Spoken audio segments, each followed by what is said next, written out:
მერაბი შედიოდა საკუთარ მეოთხე ტიტულის დაცვაზე ერთ წელიწადში, რაც რეალობასაც კი სცდება. დიახ, ბრძოლები თითქოს იოლი ჰქონდა, მაგრამ 4-ჯერ წონაში ჩასვლა ერთ წელიწადში ეს მძიმეა ნებისმიერი სპორტსმენისთვის. რევანში შონ ოუმალეისთან, ბუღალტრული შეცდომა. ქორი სანდჰაგენთან, გაუგებარი. საბოლოოდ მერაბმა მთელი დივიზიონი მეორე წრით დაიწყო. მისი მთავარი იარაღი? არც მხოლოდ ბოქსი, არც მხოლოდ ჭიდაობა, პირველ რიგში ტემპი, სუნთქვა, შეუჩერებელი დაძაბულობა. ჩემპიონები მაგით მზადდებან და მებრძოლებს არ თმევენ ძალას. ხოლო პიოტრიანი? მან ტიტულისთვის ბრძოლა ხელებით დაიბრუნა. 3 გამარჯვება ზედიზედ, ყველა გამოცდა გადალახული. დღევანდელ UFC-ში იშვიათია, როცა ვიღაც რეალურად გამარჯვებებით მოდის ტიტულამდე და არა სოციალური ქსელებითა და ხმაურით. პიოტრი ბევრს პირდებოდა. დავასრულებ ყველა კითხვას, რაც პირველ ბრძოლაზე დარჩა.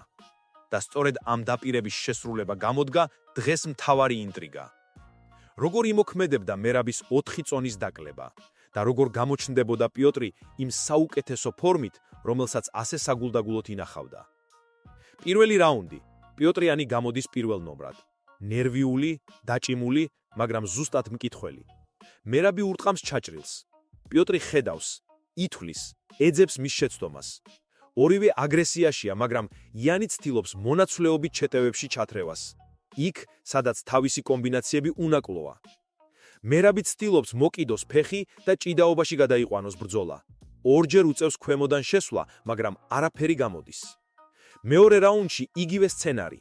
მერაბი ათეულობით ტეიქდაუნს ცდილობს, მაგრამ პიოტრი უშრეტი დაცვით დგას.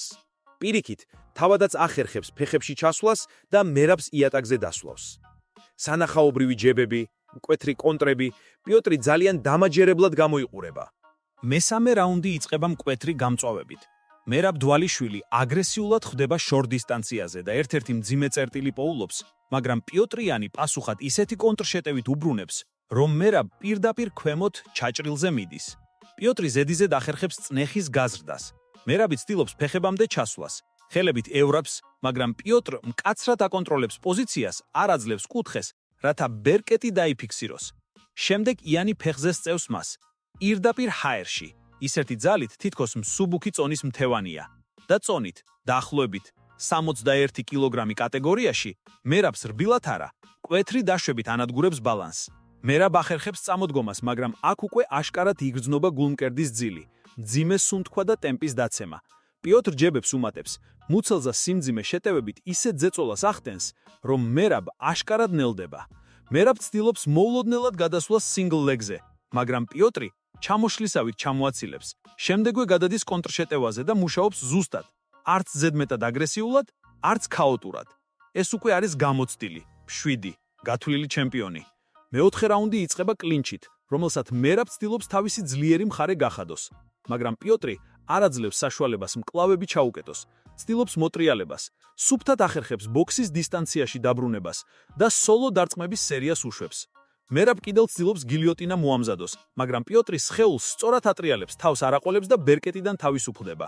შემდეგ კი მუშტების წნეხი, შესანიშნავი მექანიკა, ქვედა დარტყმები, ფეხის შიდა კიკები და ისევ იმ ცნობილი პეტერდარი ტემპი, რომელსაც ბევრი ვერ უძლებს. მეხუთე რაუნდი უკვე სულ სხვა სურათია. პიოტრიანი დგას როგორც მისი ძველი, კლასიკური ფორმის განახლებული ვერსია. არაუბრალოდ ტექნიკური მებრძოლი, არამედ ადამიანი, რომელიც სრულად იყენებს საკუთარ IQ-ს, ენერგიას და გამოცდილებას. მერაბ კიდევ ერთხელ ცდილობს დაცემის რეალიზაციას, მაგრამ ეს უკვე გადარჩენის ინსტინქტია. ბრძოლა გადაწყვეტილია და დრო მხოლოდ ამტკიცებს, რომ პიოტრი ტაიმინგში, ტექნიკაში და ძალაში მასზე მაღლაა. კომენტატორები დანიელ კორმიერ და ჯო როგანი პირდაპირ არ ამღერდნენ, მაგრამ აშკარა იყო, რომ ვერ იჯერებდნენ, რასაც უყურებდნენ. მერაბ, რომელიც წლების განმავლობაში UFC-ს ბანტამვეიტში ყველაზე დაუღალალი, ყველაზე სწრაფი, ყველაზე შეუტევადი ძალა იყო, ამ ბრძოლაში თითქოს ჩაკრა პიოტრიანთან შეჯახებისას.